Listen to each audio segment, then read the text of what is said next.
Bill Beard. Beth Borozon. Brad Nelson, Karen Schutte. Chris Cole, Barbara Tillman. Mary DeCamp. And Tom. And Don Ryan. Pledge of Allegiance. Aye. All right, call to the public. Do you have anything you should? Good morning, everyone. My name is Richard Hernandez, for the record.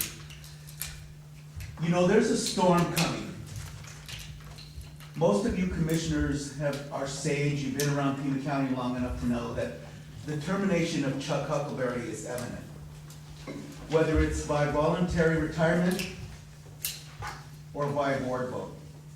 I have 2.5 people now willing to terminate Chuck. 2 are Republicans, and you know you can't trust Republicans as far as you can throw them. And 1 is a Democrat. And the Democrats in Pima County are as dirty as the day is long. I'm here to visit with you, the commissioners. I'm gonna ask you what legacy you will have. Pima County has a very black history when it comes to elections. We can go as far back as the RTA, which most of you are aware of. We can go to the bond election when we know that some shenanigans were pulled. We all saw it on TV. So the question to you as commissioners from me, and I'm not going to speak to item number 4, which has to do with, I think it's 4, I don't have my glasses on, give me a second here. Actually, item number 7, which has to do with my lawsuit against Pima County because of the litigation involved. But I am going to speak to this. We're going to see a change. I shared with you at the last meeting, the FBI was investigating election fraud. Maybe some of you saw that Senator McCain's office, who's been communicating with me, asked for an investigation about election fraud. So it's very simple today. I'm asking you as commissioners to take a stand. Use your power and vote on behalf of the people.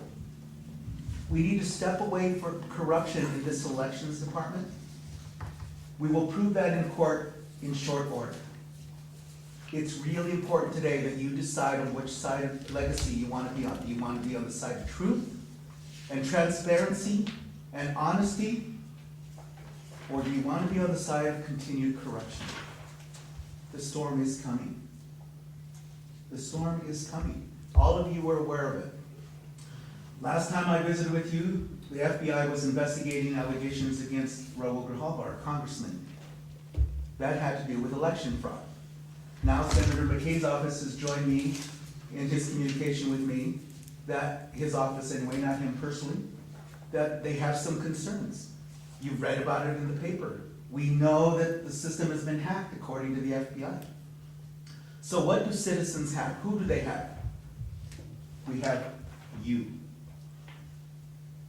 You're the people we count on to make sure everything is legitimate, is legal, and is transparent. So I would suggest to all of you that in the legal challenge that is pending, why is it that Pima County does not want transparency? Why do they not want you and me and everybody to know what goes on election day? There can only be one answer, and it cannot be illegal. So I'm going to conclude one more time by asking all of you, what side of history will you be on? And I'm talking to you commissioners. You're here to protect me. You're here to protect everybody in Pima County. I'm counting on you to do just that. Use your vote wisely. You know, it's time for you to compel the elections department to make sure that everything done is honest and transparent. There's no excuse for it not to be. Anything less is non-American. you've got your 4 minutes. I do got a loud voice. I think everybody can hear me pretty well. Tom, can you hear the speaker? Just barely. Okay. Anyway, I'd like to extend my remarks. I've given everybody a copy of my memorandum here, if you want to call it that for purposes. And you know, I'm very, very concerned about the audit logs. I'm very concerned about the cast vote record. The system was built and certified by the EAC, certified it to go ahead and make a mark on a ballot, to go ahead and give a serial number. It was made to go ahead and print a number on the quarter of the ballot. It was made to go ahead and give a cast vote record. The only way that we know, from this commission we learned from the March meeting, that the only way you can make a cast vote record is to go ahead and transfer the ballot images into the system. You were given 3 different ways by Ken Carbajal and Tom Ryan to go ahead and do this. Pima County chose to destroy the ballot images on every election thus far that they've done, and this is very concerning. It's concerned enough that we had to file a technical restraining order preventing them from destroying the ballot images. At the present time, well, first off, we don't know if you've decertified your own equipment by doing this. And because voting equipment can only be used in the state of Arizona if it is federally certified. By amputating the system and taking away the feature that makes elections verifiable really adds question about the legitimacy of elections that we have in Pima County. One thing from the study that I've done, 40% of the country is using ballot images now, and they don't know this. And I find that very interesting too. If anything, on the back of the letter I've given everybody here, okay, is that you're going to find notes from our lawyer, Bill Reisner. And, talking about ballot images. There's no doubt in our mind that these ballot images at this moment are a public record. Your voting system, when you run the ballots through the system, creates an image. That image is what the machine uses to count. That image is part of the chain of custody. Destroying it is a crime. And we had to file a suit to prevent that. There's no reason, if you read what Bill wrote about the situation, is that everybody wants to point the finger at the Secretary of State and say it's her fault. Well, it is true. By statute, she only has certain things, and we know that because the county deposed Secretary of State's Chief Election Director, Joseph Canfield, that they were limited. But the Board of Supervisors is not. They're the ones that are responsible. And I'll let you read what Bill wrote, but it's very clear in his writings, if you look at these 2 statutes and you look at this memorandum from 2008, that these ballot images are. And we will do whatever we have for we the people to make sure that these images, there's no reason at the end of an election that you don't take these images and put them online. By precinct, let people verify elections. I know that must be a horrible thought to a few people in this room, okay? And so I plead with you to go ahead, thank you, I'll end right now. I plead with you to read this document, and I'll extend it on my site, and I'll also mail it to the board where they can have it. And I thank you for your time, and I hope that you all have a good meeting, and that you decide that we the people need elections that are transparent and publicly verifiable. If there's any commission that can do it in this country, it's this one. You're one of the very few. Thank you very much. Thank you. Anybody else wish to speak? None, we will move on to your next item, Tom, election database structure and distribution. I guess you all know that we, as a commission, sent a letter to the Board of Supervisors and Mr. Huckleberry regarding the items that we wanted to retain for database distribution, the CVR and the daily SOBC. And we also had comments in there about retention of ballot images. And so as far as I know, the ballot images are being retained for this election. And I have received a copy of the CVR from Tom Quigley, and also a copy of the final SOBC. And also during this last month, we learned that it is possible to transfer the CVR from the scanners without transferring all the images. So access to the CVR is really not an issue anymore. As far as I know, unless Brad has any other information, as far as I know, that's a quick operation. And they sent me the data pretty quickly after the election. I still do not have access to the daily SOBC that we requested. But I have been able to confirm that the CVR from the primary election is consistent with the SOBC, the final SOBC, as far as vote totals go. So that's a start, and that's one of the reasons I recommended that the CVR and the SOBC be part of the distribution. So I'll turn it over to Brad to see if he has anything else to say on this. Again, if you need me to speak up, Tom, let me know. But we did speak to the same gentleman at ES&S as you. His first name is Herb. I believe his last name is pronounced Deutsch, but I'm not certain of that. But we too, on our own, not to fault Dr. Ryan, but we wanted to make sure that we understood that indeed you could get a cast vote record as needed without having to secure the images as well. So we've talked to ES&S about a number of ways that can be done, but it does look like something that's going to be productive for this commission going forward. Can I ask a question?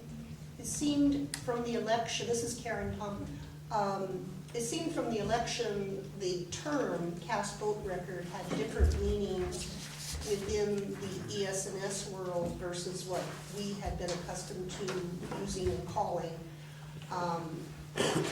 There's reports for the ES&S that are different than what we were looking for as far as the daily total. So I think going forward, it's very important that we be very clear what we mean by cast vote record. What you received was something different than the cast vote record the parties had been accustomed to receiving. And I think it has caused some confusion just referring to it as a CVR. You know, I think we need to be very precise when we're looking for those reports. I agree with you, Karen. That there does need to be a better definition of this term. And I've been using the term CVR the way Dr. Stark uses it, which is basically a spreadsheet where every row is a ballot and every column is a race or a contest, whereas the files that reside on the scanner are actually individual ballot records, and those have to be accumulated and transferred to a different format in order to make it really useful for analysis. So we do need to think of a better name for, I guess, the product that I'm looking for. Tom, this is Brad. So you're looking for that, I'll call it a spreadsheet for lack of a better term? Yes. Okay. Question to that point, what is state law and or the procedures manual require regarding cast vote record? It seems to me there is something in the procedures manual about a cast vote record somewhere along the way. Am I wrong? Not to my recall. I don't think that term is in the procedures manual at all. Okay. Another reason to update the procedures manual. It sounds like what we need is a glossary. No, I'm being serious here. Yeah. I mean, things like cast vote record, I mean, and probably just about every other election term is defined differently by everybody. And that can cause a great deal of confusion, you know, and a great deal of misinformation. And then there's also the statement of votes cast, the COVC, which Right. I know I had confusion with the difference of the two. I would like some clarity on something though, that we've debated that, we've talked about this for months now, and it's part of this confusion, I do believe. Do we have definitive word one way or the other from ES&S or Tom, from information you've been able to glean, is the ballot image itself required to tabulate the results? Is it a secondary file to the system that once it's made, you create the other file that you were mentioning a few minutes ago, but you also create the ballot image, but it's that first file that is needed to tabulate the results? Or is the ballot image itself actually used as part of the process for determining what the tabulated results are at the end of the day? The ballot image is actually used to do the tabulation. Okay, so that is known to be part of the process. Yes. Okay. The second related part to that is our letter to the Board of Supervisors. When we were working on the final language, you, Tom, and Arnie, it was my belief that we were going to have that letter to the Board of Supervisors in time for them, should discussion need to be had before their Board of Supervisors meeting on September 6th. What was that? Sixth. 6th. Did that letter go to the board in a timely manner? Did we get any acknowledgement either from the board or I Mr. attended Huckleberry, that the meeting, clerk? but it wasn't mentioned. Yeah, I've looked at the agenda, I've looked at the minutes, there was no acknowledgement that there was even anything from this commission to that point. I know we were just advising them, but it would seem something along the lines of a potential lawsuit is something that should at least be addressed by the Board of Supervisors. Am I wrong? Well, I think the important thing is that those kind of recommendations get sent to the board, but that they get sent to Mr. Huckleberry, who ends up making all the decisions on this kind of stuff. And then I don't think it was an issue that actually needed to be presented in the meeting, because there wasn't actually a decision to be made by the board. It was a recommendation on our part, but I don't think there was a decision to be made.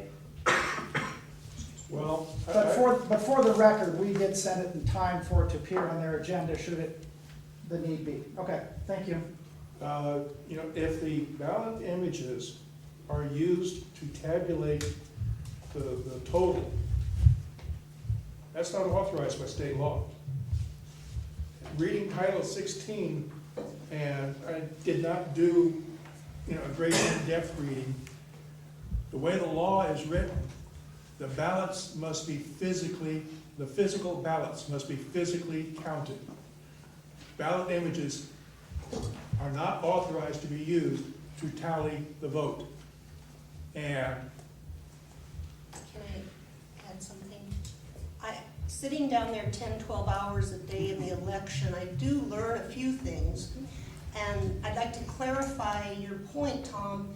When you say the images are used for the results, it's only partially true. When the scanner scans the images, it creates a results file that can be transferred separately from the images from the 850 scanners.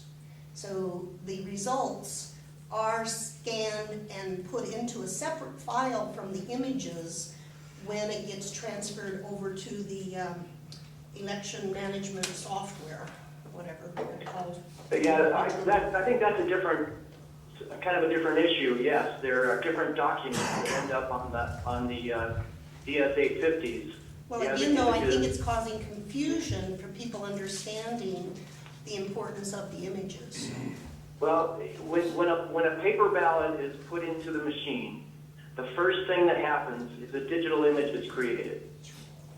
Correct. And then that digital image is processed by software, and it has to be done fast enough to be able to trigger the little flippers that control where the ballots end up. Correct.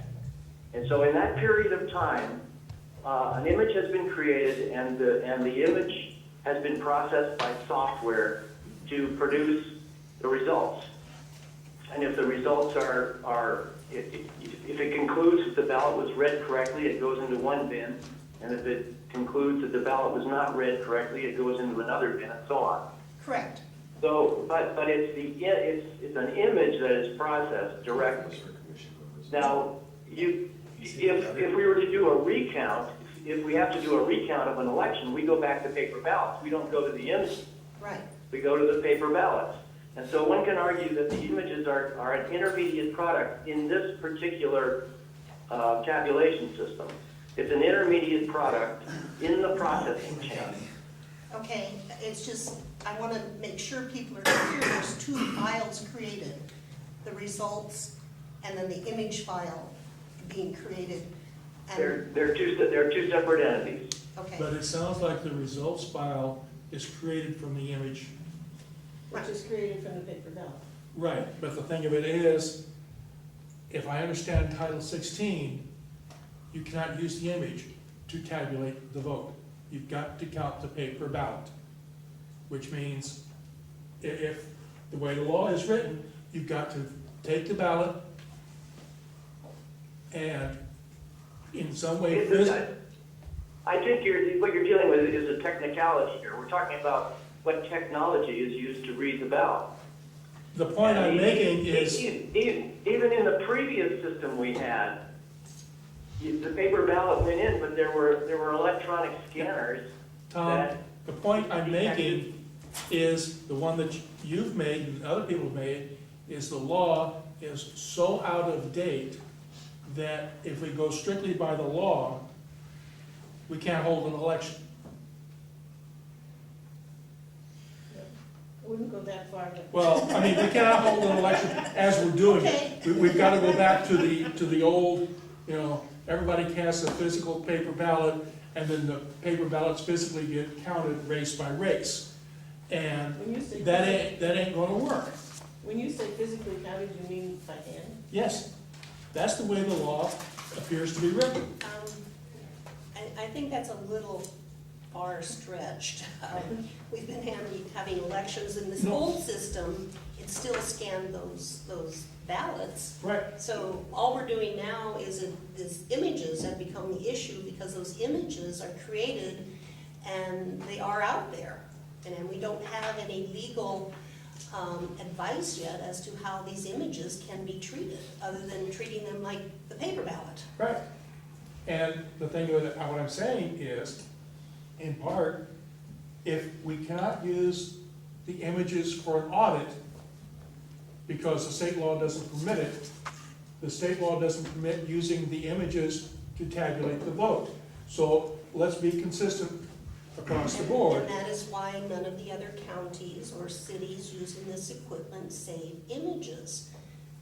They only save the results. But the results are from the images. They're from the paper ballot, though. Well, if I could just weigh in here. And I'm sorry that I'm not as up to speed because I did miss a lot of meetings for a while when somebody else was in the position.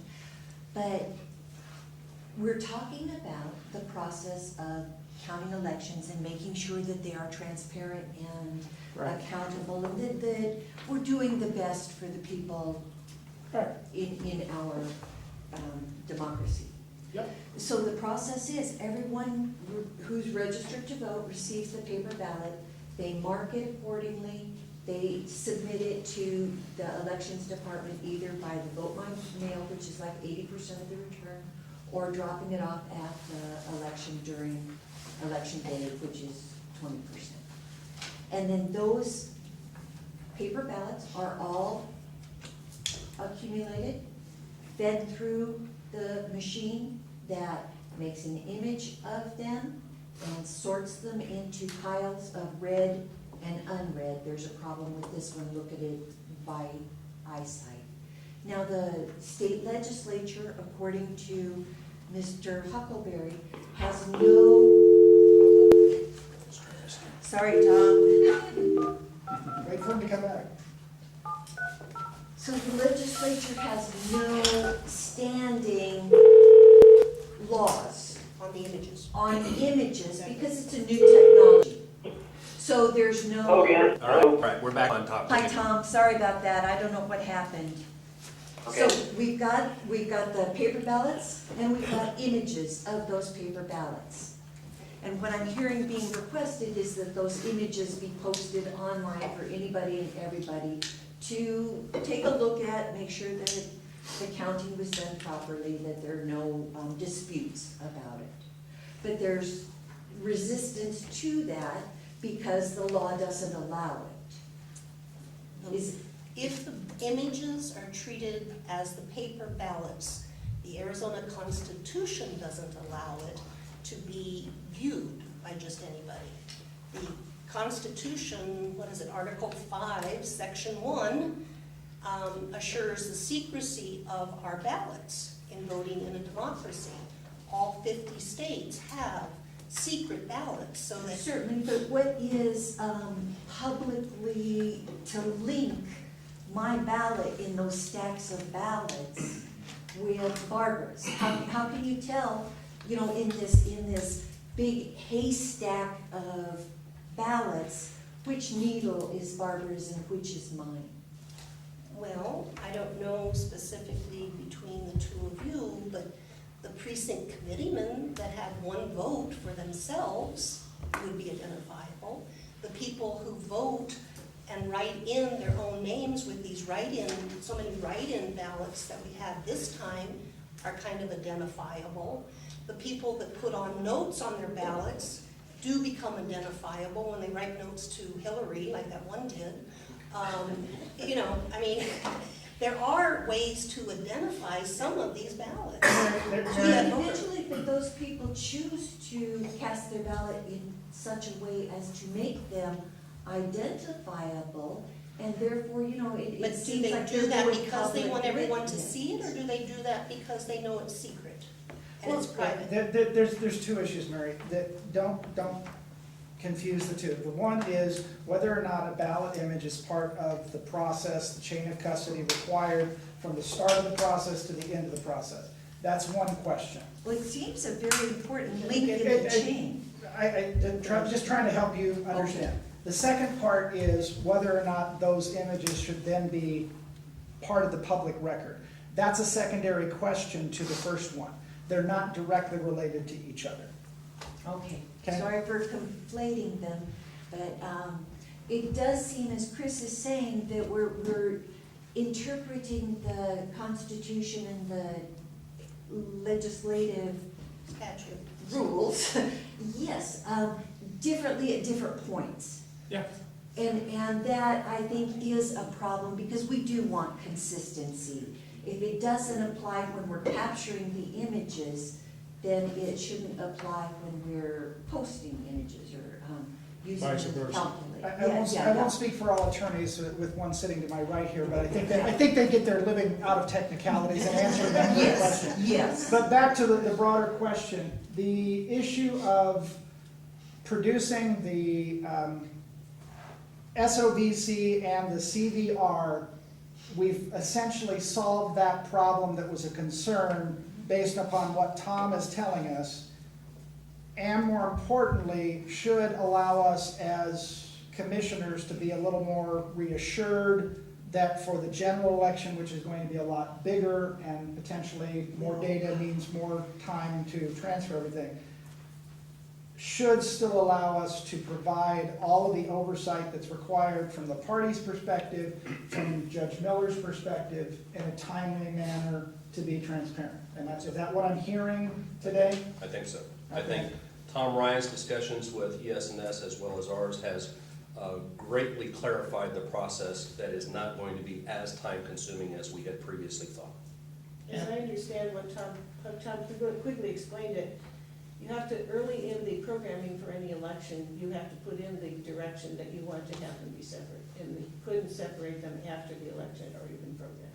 So he has it programmed for the next election, but it's true that he could not, in the middle of election, change it. And that was my final point. And to close this discussion out, if I'm not premature, the software update that's on target for after the first of the year should solve a lot of the timeliness of how long it takes to transfer all of the information from one thing to the other, correct? That's what we have been told. Okay. You haven't done the real life test yet? but- Exactly. We've heard that before. I'd like to just add one more point. One of the major concerns I have about putting the images out for the public to look at is, so suppose we have the Green Party, the Republican Party, and the Libertarian Party all counting the images by their own method, whatever it is. Maybe they use a machine, maybe they use it by hand or whatever. They all come out with different numbers. Whose numbers are right? And our machines are carefully examined, tested from the beginning to the end. If we have it out in the public and somebody else says that my numbers are better than their numbers, I need to know what kind Or of they get testing hacked their and changed. devices have. Right. And I think that's one of the major problems. We wouldn't put the ballots out, paper ballots out for the public to look at, and that's my major issue.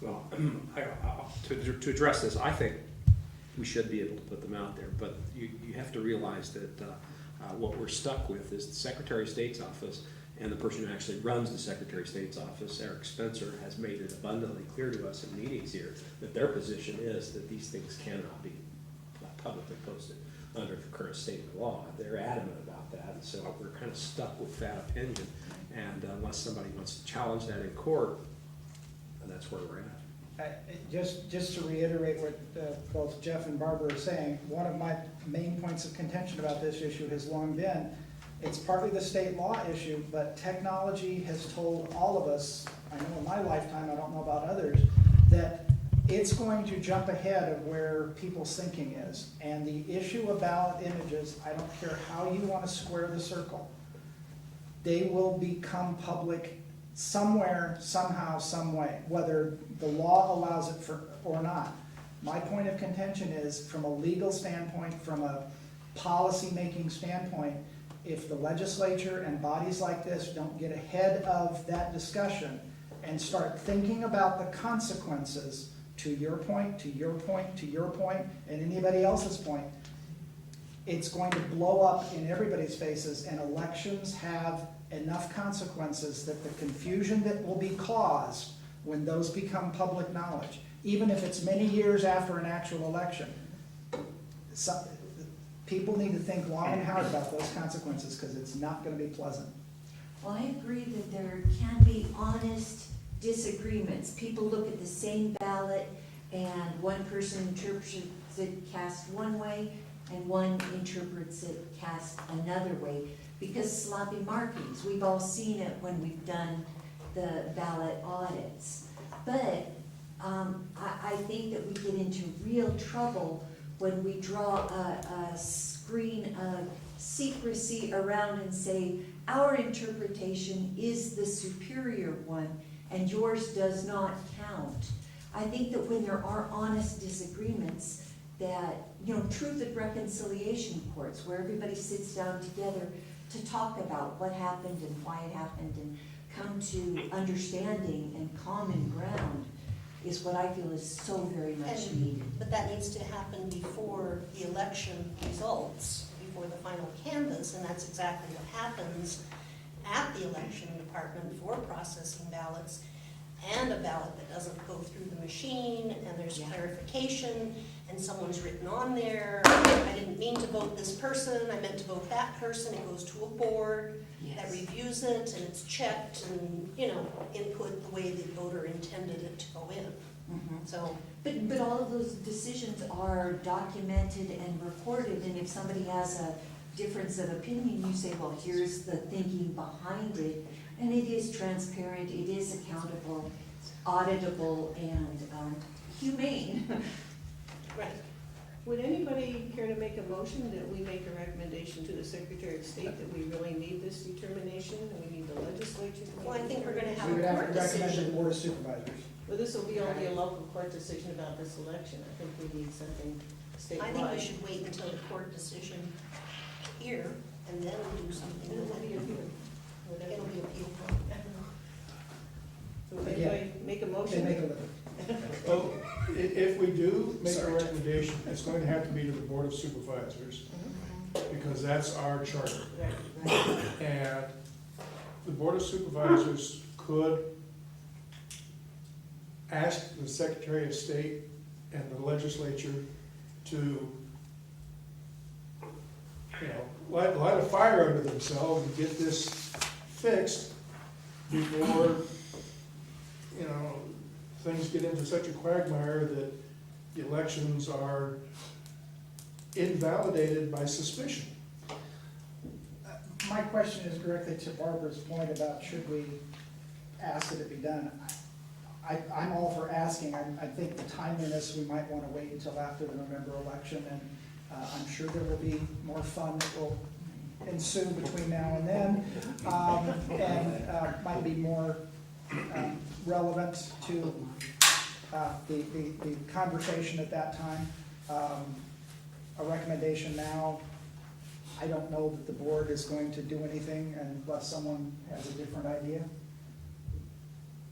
So you're thinking. I seriously doubt they will do anything at the October meeting, you know, and the next meeting after that will be after the election. And they're meeting just once in October, correct? Yes. Yep. Yeah. And the concerns on these images have been brought up several times already to the Board of Supervisors. In this commission, we've always discussed the images as a statute problem, and I think we also need to recognize it's constitutional as well as statute. So it's not just a simple legislative change required, it would be an Arizona constitutional change, I believe. What I hear is everybody who's spoken thinks it would be a good idea, but do it later. Is that correct? The amount of time it often takes us to write a letter. Hey, Tom, are you?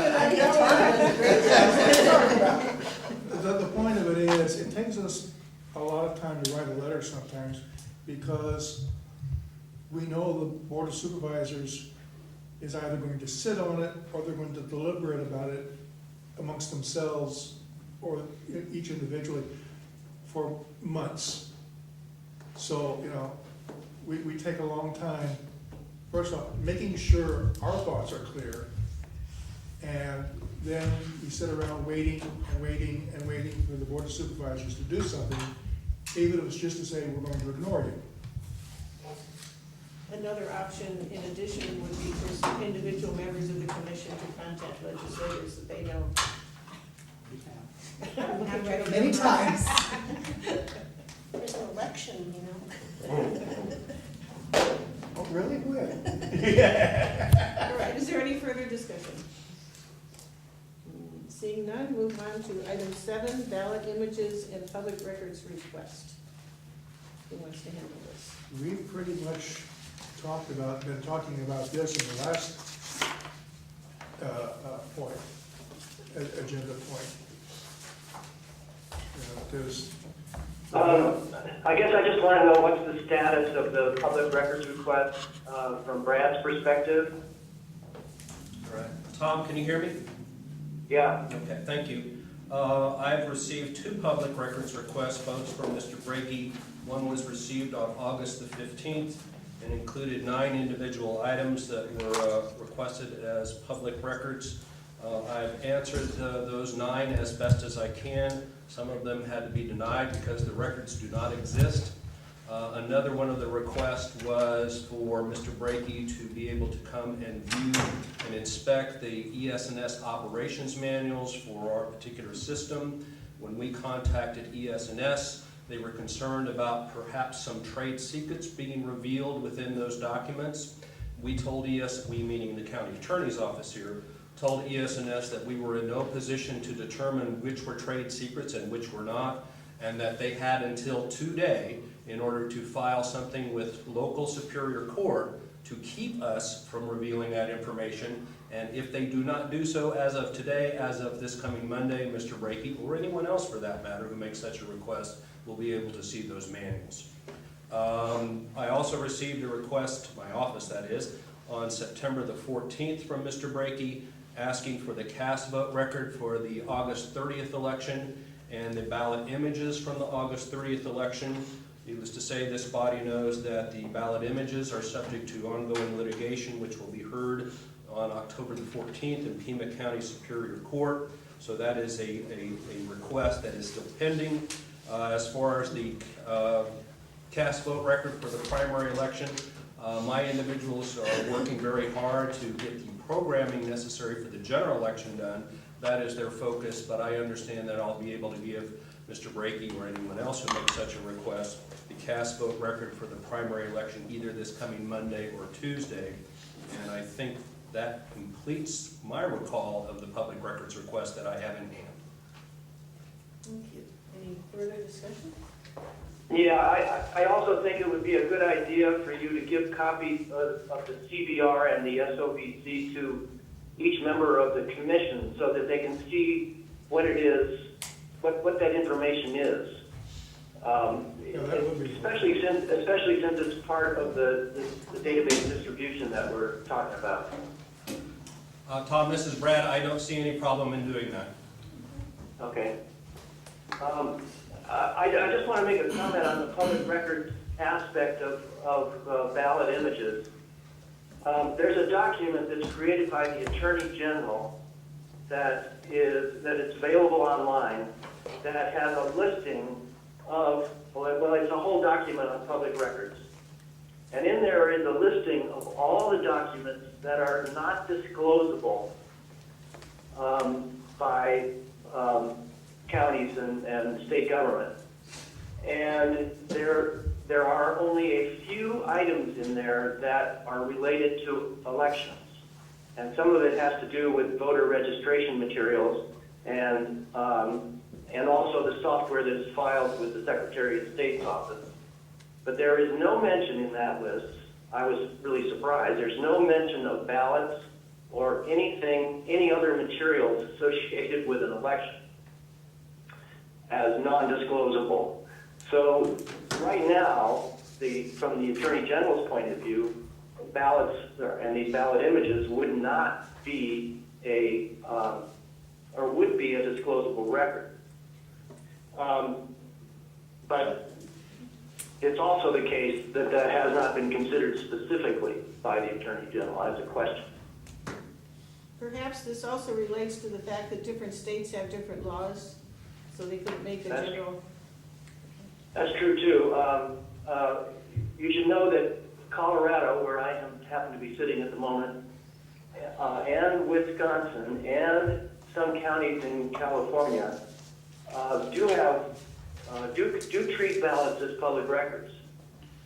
And in Colorado and in Wisconsin, there is a caveat that says that if you're going to release the ballots as public records, they have to be redacted in a way that eliminates any identifying marks so that you can't reveal, you maintain anonymity. But it's already illegal in Arizona law to put a mark on your ballot that reveals your identity. It's illegal. It's in the criminal part of the statutes in Title 16. So you are breaking the law when you put your name on your ballot. Also, I want to mention that Arizona law allows ballot selfies. We've talked about this before. You can take an image of your ballot and you can put it on Facebook or anywhere else. So, if there's an argument against selling ballots, well, there's a problem. And we also have a problem with public, with early ballots, which would be very easy for a person to sell their vote. So selling votes is just not an issue, or it's a red herring, I guess I should say. So if there are objections to revealing ballots publicly, ballot images publicly, it has to be some other argument. Tom, this is Brad. I'm somewhat familiar with the Attorney General's opinion that you referenced. Could you recall the date for me, please? Recall what? I'm sorry. The date that opinion was issued? That's not an opinion. It's a document on public records that is available through the Attorney General's office. Okay. So that is coming from the current Attorney General? I assume the answer is yes. As far as I know, that's a document that gets updated every once in a while. Yeah, it's been there for a long time, and it's accessible on the website. This is Jeff. Yeah, Gotcha. I can send you the link to that if you want. I've seen it, so I do thank you for that, but I've seen it, I just needed to get my memory refreshed there, so thank you, Yeah. You've answered my question. Tom, this is Jeff Rogers. You know, this brings up a point that maybe we ought to incorporate into what we ask the Board of Supervisors to do. You know, periodically, when requested to do so, the Attorney General will issue opinions, and these written opinions, while not carrying the force of law, they you know, are of some guidance for parties like us and Pima County. And maybe that's the direction we go in, as we ask for an opinion of the Attorney General's office, whether or not we can make these public, the scanned images. And that'd be a starting point, you know, that's somewhat less than litigation. Yeah, but it sounds to me like it's gonna end up, like, they've already got our public records request for these ballots. So it's gonna end up in litigation before it gets to the Attorney General, or at least a hearing, isn't that correct? Yes. Yeah. When did you say that hearing was, Brad? October 14th. So if we make a recommendation to the Board of Supervisors at the next meeting, we could include that. But we're not taking any action at this meeting unless someone wants to make a motion. Shall we move on now to item 8?